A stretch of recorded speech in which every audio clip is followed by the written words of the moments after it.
چاند رات کی فضیلت اور ہماری غفلت۔ اکثر رمضان ختم ہو جاتا ہے تو ہم سمجھتے ہیں کہ بس عبادات ختم ہو گئی ہے، اور چاند رات کی بہت زیادہ حدیث میں فضیلت ہے، اس کو ہم چاند رات کو ہم ضائع کر دیتے ہیں۔ تو اس کو اللہ تعالی ہمیں توفیق دے اس رات کو بھی عبادت کی۔ ہم آپ کو اس کے متعلق بیان سناتے ہیں فیروز میمن صاحب کا۔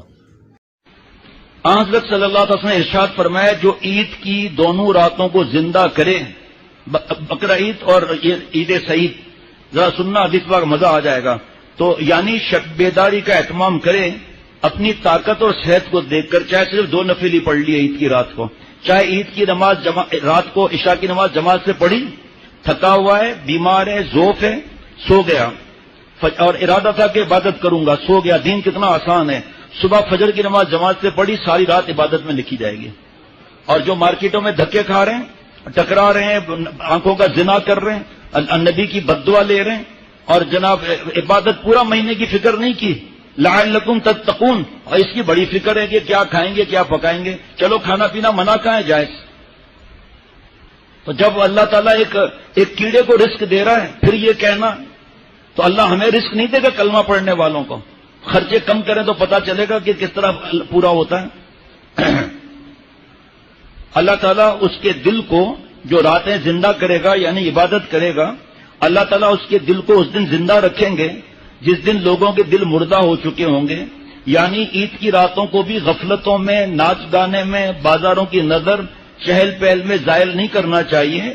نمازوں کا اہتمام اور معمولات کا اہتمام، اپنی طاقت دیکھیں، دوبارہ اپنی طاقت اور صحت کا لحاظ کرتے ہوئے اس رات میں بھی شب بیداری کا اہتمام کرنا چاہیے۔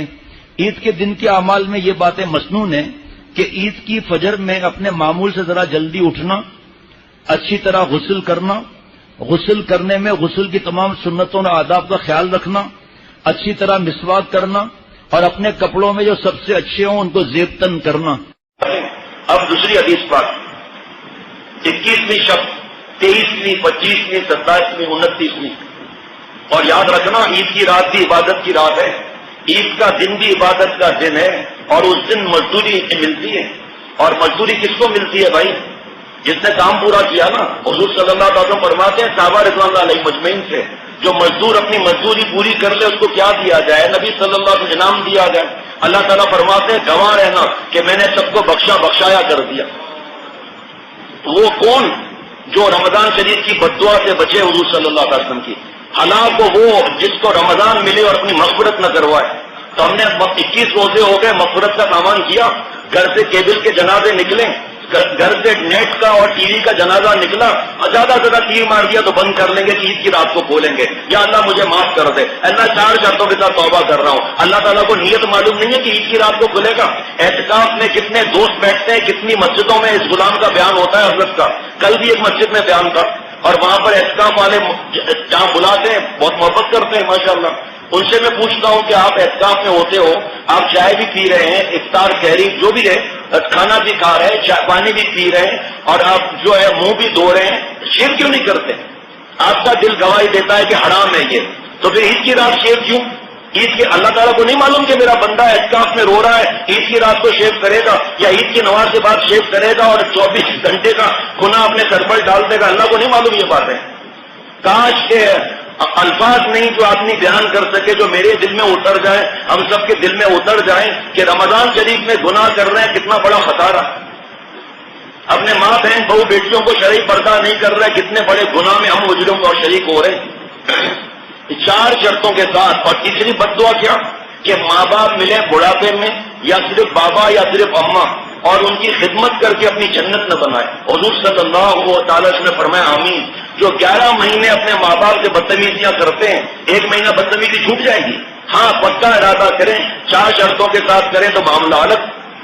اب یہ جو حدیث پاک میں نے عرض کیا ليلۃ القدر والی، جو کل اثر میں یہاں پڑھی تھی اثر کے بعد، کہ جو شب قدر میں ایمان کے ساتھ ثواب کی نیت سے کھڑا ہو، اس کے سب گناہ معاف ہو جاتے ہیں۔ اب آپ تفسیر اس کی دیکھ لیں کہ سارے دنیا کے علماء اور مفتی صاحبان کا اجماع ہے، اس میں کوئی وہ اختلاف نہیں ہے کہ یہاں اور وضو سے اور جو دوسری اچھی احادیث مبارکہ ہیں عرفات کے میدان میں یہاں سب گناہ معاف ہونے سے مراد صغیرہ گناہ معاف ہوتے ہیں، کبیرہ گناہ ان 4 شرطوں کے ساتھ معاف ہوں گے، جس کی مرضی ہے مانے، جس کی مرضی ہے نہ مانے، جیسی کرنی ویسی بھرنی، نہیں مانتا تو کر دیکھ، جنت بھی ہے دوزخ بھی ہے، نہیں مانتا تو